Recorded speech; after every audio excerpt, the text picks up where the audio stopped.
Exclue du cercle de pierre formé par les 7 autres héroïnes et privée de son épée, une héroïne déchue trône au cœur des froides hauteurs Gerudo, isolée de tous. Si des théoriciens lui ont donné un nom et une origine potentielle, nous allons aujourd'hui essayer de retracer son histoire à travers le lore de Breath of the Wild. Et si ce mystérieux personnage encapuchonné montré brièvement dans l'un des teasers d'Hyrule Warriors l'ère du fléau était cette fameuse 8e héroïne.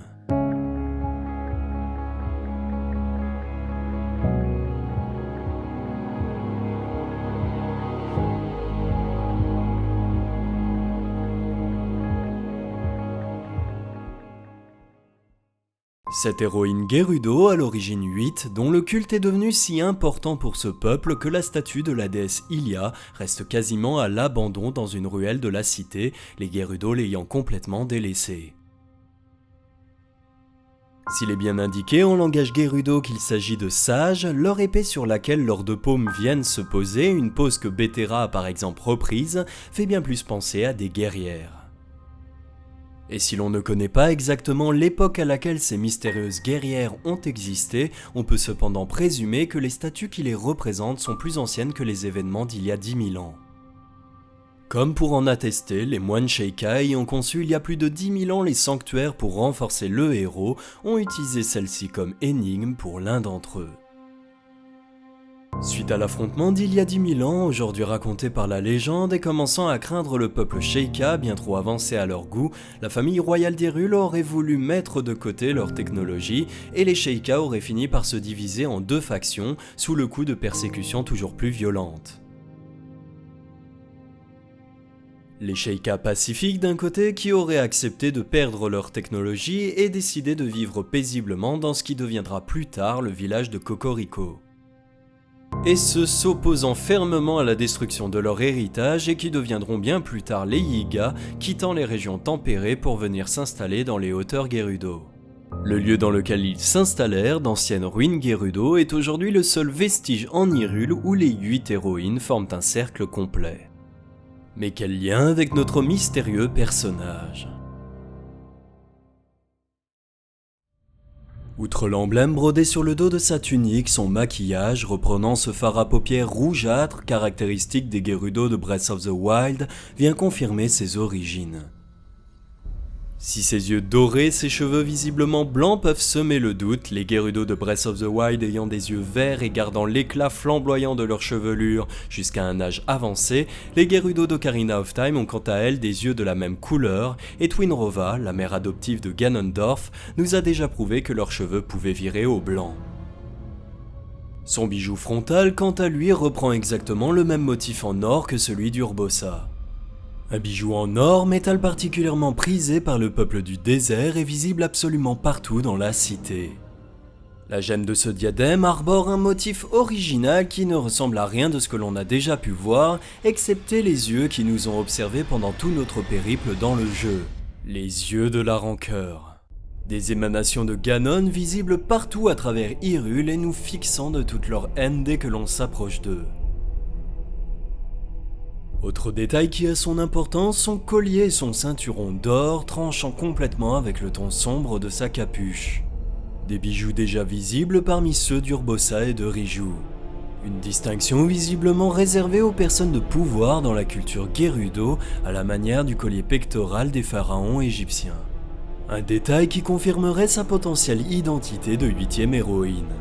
Comment expliquer alors qu'une héroïne ayant été bannie depuis des millénaires puisse toujours exister durant les événements du fléau vieux de seulement un siècle ? Lors des événements de Skyward Sword, de mystérieux monolithes bleus disséminés à travers le désert de Lanel nous permettent de restaurer une zone comme elle était il y a plusieurs siècles. Sur ceci, un mystérieux symbole qui semble pourtant familier, un œil laissant couler ce qui ressemble à une larme. Autrement dit, probablement les prémices de ce qui deviendra l'emblème des Sheikah. De mystérieux monolithes appartenant visiblement à une civilisation qui aurait été jadis très avancée technologiquement. Vers la fin du jeu, il nous est révélé que la vieille femme du Vallon du Sceau n'était autre que Limpa du passé, attendant le retour de la déesse Hylia, alors réincarnée en Zelda. Celle-ci porte un collier, lui aussi fait de mystérieuses pierres bleues. Une fois son rôle accompli, la vieille Impa se volatilisera, ne laissant derrière elle que son bracelet offert par Zelda. Dans Breath of the Wild, les moines Sheikah, ayant attendu pendant plus de 10 000 ans le retour du héros, se volatilisent eux aussi, après que la fine cage, les enveloppant d'une lueur elle aussi bleue, se brise. Enfin, toutes les technologies Sheikah, y compris les tours et les pierres guides, semblent alimentées par cette énergie bleue. Plus qu'une simple source d'énergie à la manière de l'électricité, cette énergie serait-elle une sorte d'énergie vitale ? Alimentant les technologies Sheikah, mais permettant également de restaurer une ère passée ou de maintenir en vie des individus pendant des millénaires. Comme pour confirmer que cette pierre bleue, à l'origine en monolithe, aurait traversé les âges avec les Sheikah, la légende nous montre une mystérieuse gemme. Si l'hypothèse comme quoi la 8e héroïne aurait survécu à travers les âges grâce à cette énergie, ou du moins une énergie similaire, reste plausible, elle pose cependant un certain problème dans le cas où la 8e héroïne serait un personnage décédé, comme Twinrova. Si les petits robots du désert de l'Anel semblent revivre grâce à cette énergie, c'est parce qu'ils sont eux-mêmes alimentés par celle-ci à la manière de tours Sheikah ou de sanctuaires. Et même si les plantes carnivores sont elles aussi réanimées, le pouvoir de ces monolithes reste cependant bien limité. Si l'Impa de Skyward Sword et les moines Sheikah de Breath of the Wild semblent maintenus en vie par cette énergie, c'est en restant quasiment immobiles, d'un côté dans le temple du Vallon du Sceau, de l'autre en position de méditation dans leur sanctuaire, la seule exception étant le guide Mistiosa dans Breath of the Wild. Cette énergie ne semble donc pas avoir la capacité de ressusciter complètement un individu, mais plus de le maintenir en vie ou d'alimenter des machines. Dans l'hypothèse plus que probable, déjà avancée par certains que la 8e héroïne serait en réalité la mère adoptive de Ganondorf, Twinrova, comment expliquer sa résurrection ? Pour cela, il faut déjà comprendre que Twinrova n'est pas réellement morte pendant les événements d'Ocarina of Time. On atteste sa présence dans la saga des jeux Oracle, d'abord sous l'identité, encore une fois, d'un personnage encapuchonné, puis se révélant sous sa forme scindée des deux sorcières élémentaires. Adepte de magie noire et proche de Ganondorf, il n'est pas impossible que la sorcière ait utilisé à la fois ses pouvoirs et ceux du roi démon pour revenir d'entre les morts. Dans le cas de l'ère du fléau, il n'est pas impossible qu'elle soit revenue grâce au pouvoir de son diadème, qui, rappelons-le, arbore un symbole semblable aux yeux de la rancœur. À la manière des monstres qui reviennent d'entre les morts à chaque lune de sang grâce au pouvoir du fléau, Twinrova, ou du moins la 8e héroïne, profiterait du pouvoir du démon pour ressusciter. Et même si le fléau n'était pas encore éveillé, sa rancœur, aussi appelée malice, était déjà bien présente en Hyrule, et ce, depuis les temps les plus reculés. Si la rancœur, appelée malice en anglais, a pris une place centrale dans Breath of the Wild, le fléau en étant lui-même entièrement composé, tout comme sa forme porcine présentant même un œil de la rancœur, celle-ci trouverait cependant ses origines bien avant que le royaume d'Hyrule voie le jour. Et si la rancœur allait jusqu'à être présente lors des événements de Skyward Sword sous forme de cristaux maléfiques.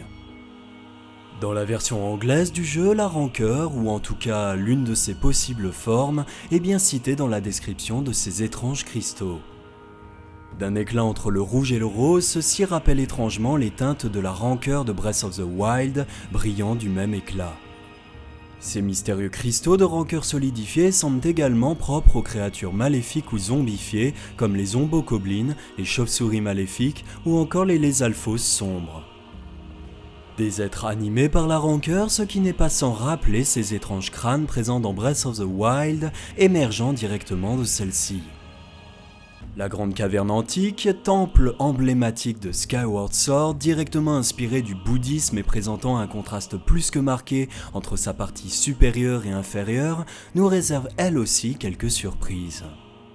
En effet, si la partie supérieure du temple semble paisible, nimbée d'une douce lumière et remplie d'une eau claire et translucide, ses souterrains en sont quant à eux le total opposé.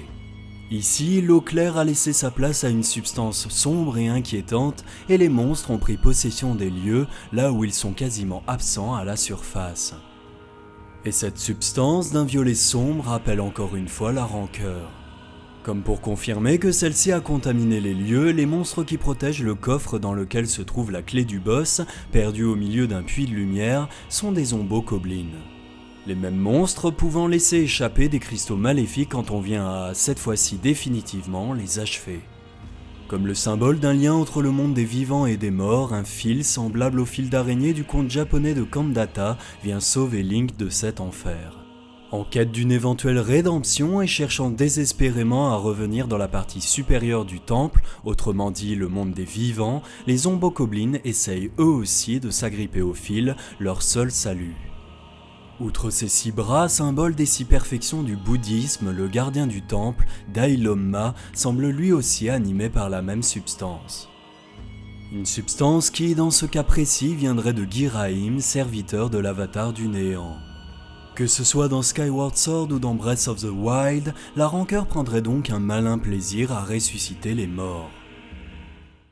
Si l'emblème de sa capuche, son maquillage ou ses bijoux attestent bien de l'appartenance de notre mystérieux personnage au peuple Gerudo, son teint blafard contraste avec celui des guerrières du désert.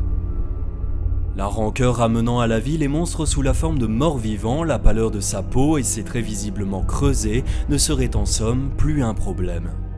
Ressuscitée par la rancœur, cette mystérieuse héroïne aurait-elle préparé, tapie dans l'ombre, le retour du fléau ?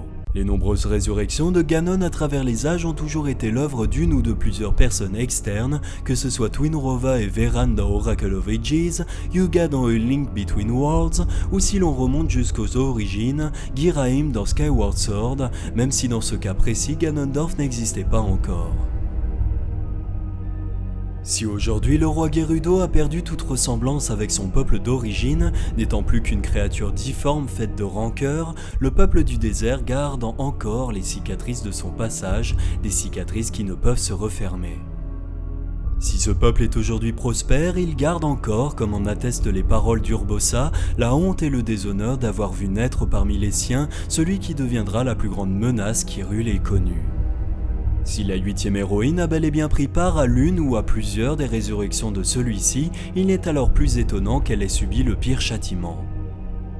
Bannie par ses pairs, elle aurait préparé sa vengeance, se rapprochant de ceux qui deviendront plus tard les Yiga.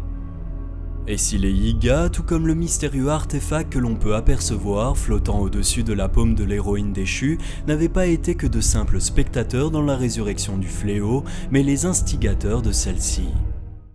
Que ce soit ces 2 anneaux placés chacun sur un axe perpendiculaire à l'autre, ou l'un de ceux-ci qui présente des dents semblables à un rouage, on ne peut nier une certaine ressemblance entre cet artefact et les cœurs géants antiques. Des cœurs qui servent de source d'énergie aux gardiens. Cependant, et malgré cette ressemblance, le fait que cet artefact soit un artefact Sheikah est mis en doute par un élément, cet artefact semble fait en or, un métal propre au Gerudo. Dans le cas où celui-ci, en plusieurs exemplaires, aurait servi de remplaçant au cœur antique, implanté à un certain moment dans les gardiens, il semble impossible d'expliquer que se stocker dans les 5 piliers encerclant le château, des piliers ayant surgi de terre seulement au réveil du fléau, et eux aussi subi l'échange. Ne laissant ainsi comme seul et unique facteur de leur corruption que la rancœur du fléau, ayant déjà contaminé les piliers les contenant. Mais qu'en est-il de la 8e héroïne et des Yiga ? Le fléau n'étant pas encore éveillé, des signes avant-coureurs faisaient déjà leur apparition un peu partout dans le royaume. Les monstres devenaient plus agressifs et leur nombre augmentait, allant jusqu'à faire apparaître de nouvelles espèces. Ces phénomènes n'auraient cependant fait que confirmer les dires d'une personne qui changera à jamais le destin d'Hyrule, en bien comme en mal, un mystérieux diseur de bonne aventure. Si les informations à propos de ce mystérieux personnage se font rares, on sait cependant que ce serait celui-ci qui aurait dévoilé, il y a 100 ans, l'existence des gardiens et créatures divines enfouies sous leur royaume. Ce serait également lui qui aurait annoncé le prochain réveil du fléau, poussant la famille royale à se mettre activement à la recherche de ces reliques du passé. Tout Tout en sachant très bien que le fléau prendrait le contrôle de celle-ci, la 8e héroïne, sous l'identité du prophète, n'aurait-elle pas volontairement précipité Hyrule dans sa chute ? Elle aurait ainsi pu préparer sans aucune crainte le retour de Ganon, tout en plaçant parmi les sheikas de la cour ses espions Yiga. Que ce soit Duran au village de Cocorico qui était un ancien Yiga, ou les Yiga attaquant Link sous l'apparence de voyageurs, ceux-ci nous ont déjà prouvé qu'ils étaient maîtres dans l'espionnage. S'attaquant principalement aux héros mais aussi à la princesse Zelda, il n'est pas impossible que la disparition subite de la reine d'Hyrule soit en réalité un assassinat orchestré par des Yiga infiltrés. Les femmes de la famille royale ayant des pouvoirs prémonitoires auraient-elles découvert ce qui attendait réellement Hyrule et auraient-elles été supprimées ? À la manière de Tuska, seul personnage ayant définitivement disparu après nous avoir donné des informations sur, encore une fois, la 8e héroïne, la mère de Zelda aurait ainsi pu disparaître subitement parce qu'elle en savait trop. Ainsi, avec d'un côté la 8e héroïne se faisant passer pour un prophète, et de l'autre les Yiga infiltrés au château, Ganon aurait eu toutes les cartes en main pour, avant même son réveil, préparer la tragédie qui frapperait Hyrule de toute sa puissance. Et comme pour, encore une fois, nous le confirmer, les piliers entourant le château ont été initialement imaginés comme une représentation de Ganon refermant ses griffes sur la citadelle condamnée, ne laissant à ses habitants aucune lueur d'espoir.